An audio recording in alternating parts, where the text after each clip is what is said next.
Ang DCTV program na ang Peacemaker Episodes 1 to 4 ang isa na namang napakaastig na Tagalog recap natin ngayong araw mga Juan. Ito ay isang sci-fi action mystery TV series na na-release ngayong buwan at siguradong ika-enjoy niyong lahat panoorin. Kamusta na kayo mga Juan?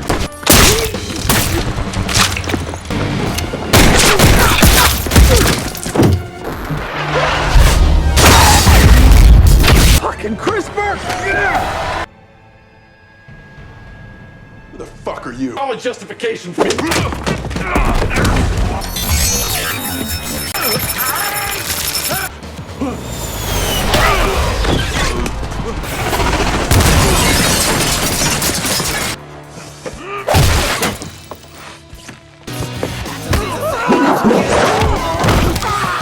Mag-relax na at mag-enjoy sa ating napakalupit na Tagalog series recap at simulan na natin.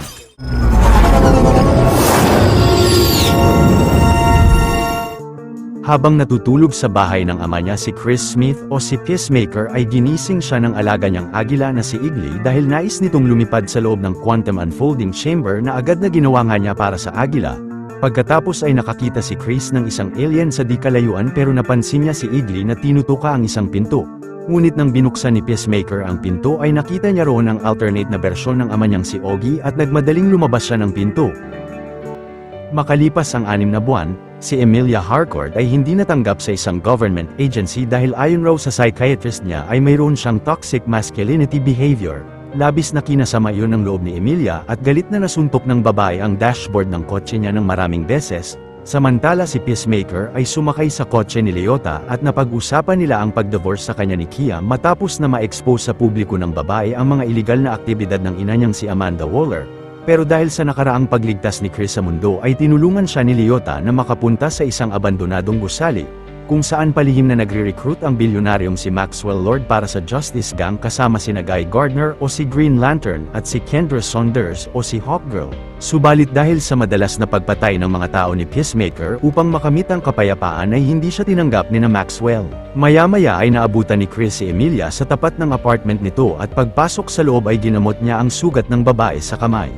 Napunta raw roon si Chris upang kamustahin ang interview ni Emilia ngunit kalaunan ng nasabi ng babae na isang pagkakamali ang nangyari sa kanila noon ay galit na umalis si Chris ng apartment. Pagsapit ng gabi si John ay palihim na minamatyagan ang bahay ni Chris mula sa utos ni General Rick Flag Sr. Sa kasalukuyan na yon ay dahil sa labis na kalungkutan ay nagdao si Chris ng party sa bahay niya. Ngunit kalaunan ng Argos agent na si Bordeaux ay ni-report kay Flag na nakadetect siya ng kakaibang enerhiya sa bahay ni Chris at ang General ay sinabihan si John na mag-imbestiga sa bahay. Laking gulat naman ni John na makita si Chris na binuksan ang pinto ng quantum unfolding chamber pero nagsinungaling siya kina Flag na mga taong nagsasaya lang sa party ang nakita niya. Ilang saglit pagpasok uli ni Chris sa misteryosong silid ay labis na nagulat siyang makita roon ang alternate na bersyon ng kapatid niyang si Keith at si Ogie.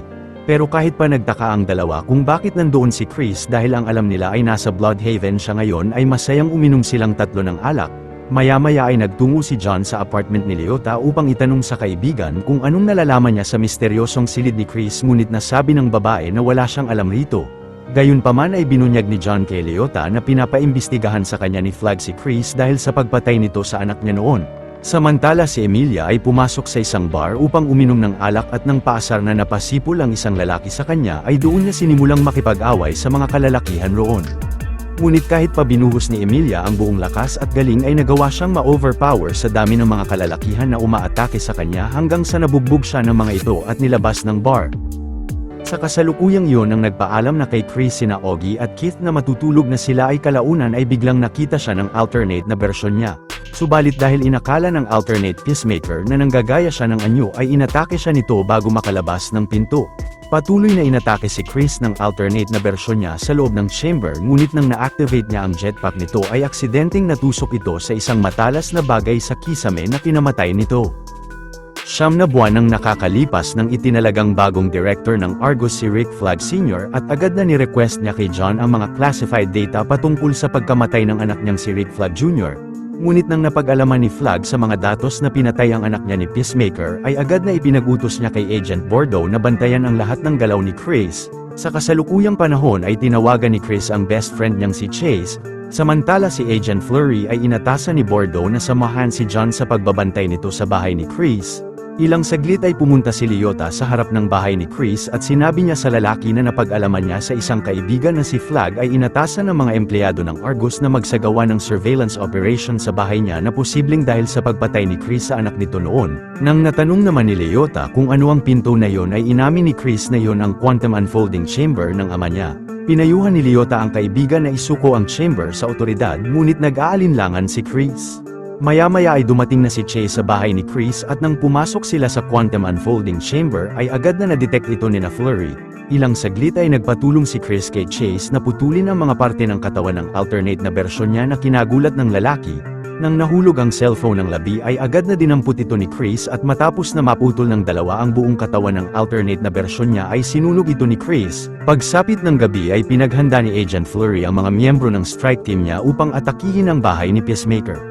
Maya-maya ay masayang nagdaos ng reunion party ang buong 11th Street Kids team sa rooftop ng apartment ni Emilia, habang si Agent Flurry kasama ang strike team niya ay sinimulan ng sumugod sa bahay ni Chris. Kalaunan nang na-detect ng isang mercenary ang kakaibang enerhiya mula sa pinto ay mabilis na inatake ito ni Eagle. Pagkatapos ay magaling na inatake rin ng American Bald Eagle ang bawat miyembro ng assault team ni Agent Flurry sa loob ng bahay ng amo niya hanggang napunta ang mga ito sa likod. Patuloy na inatake ni Eagle ng napakabilis ang buong assault team hanggang sa napabagsak niya ang mga ito pati na si Agent Flurry.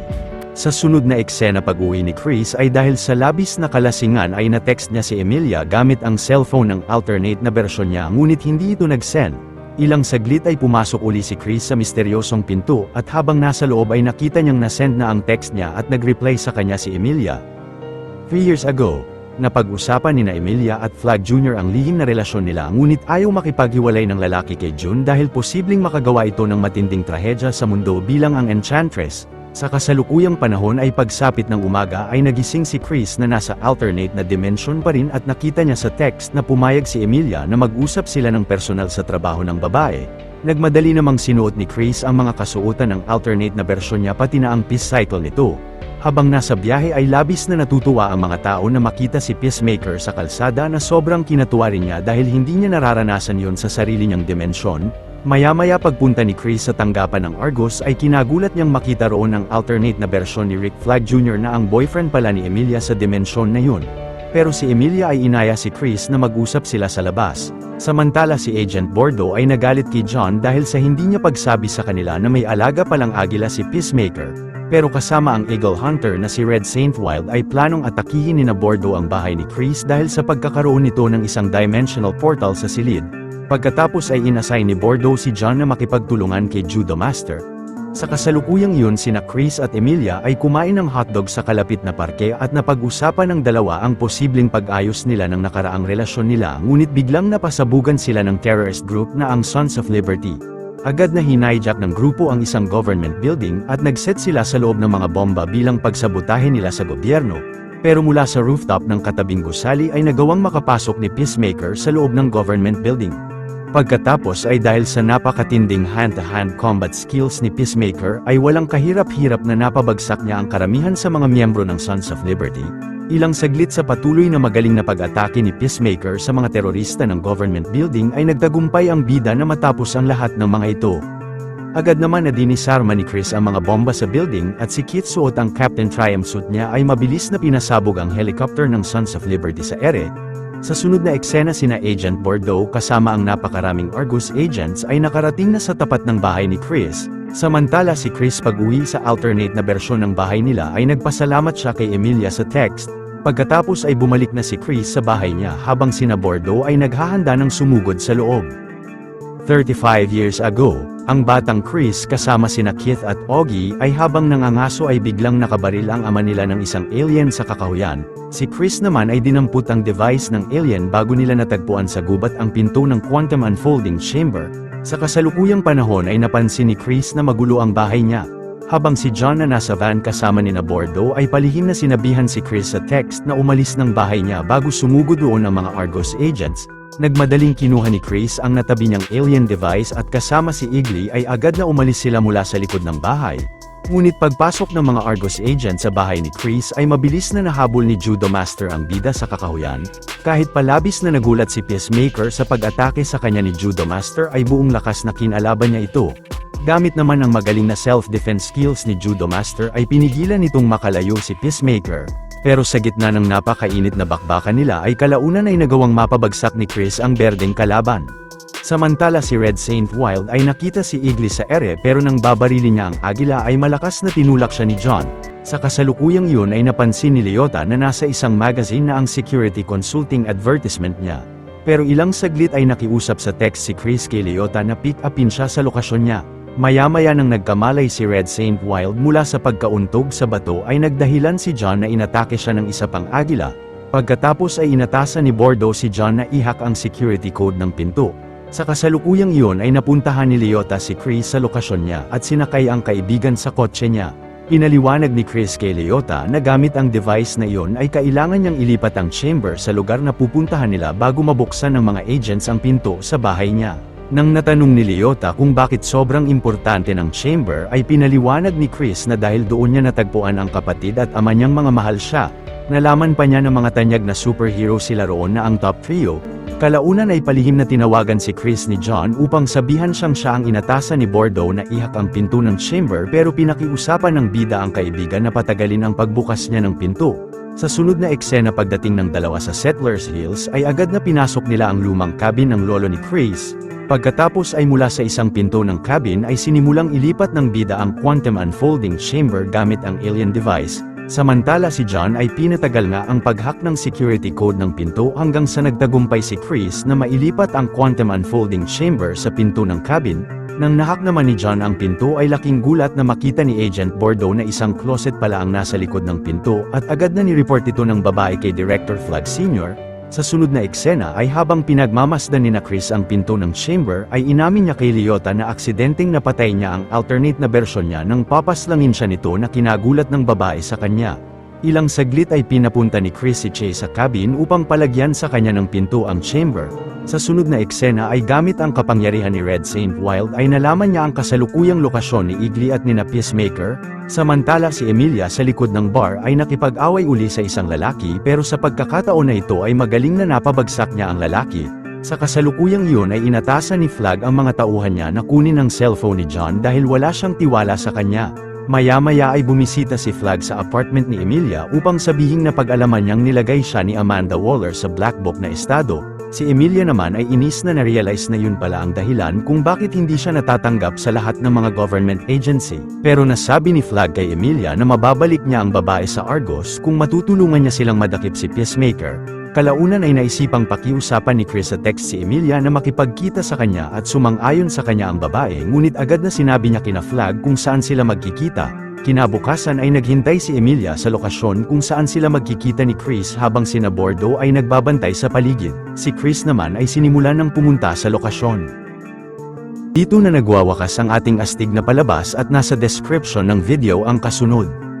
Kung natuwa at nagustuhan nyo ang ating tinampok na pelikula ngayong araw ay maaari nyo rin panuorin ang iba pang mga Tagalog recaps natin sa main page ng ating channel, at syempre huwag nyong kalimutan na mag-like, subscribe at mag-hit ng notification bell dahil marami pa tayong tatampok na exciting na mga pelikula sa mga susunod na linggo.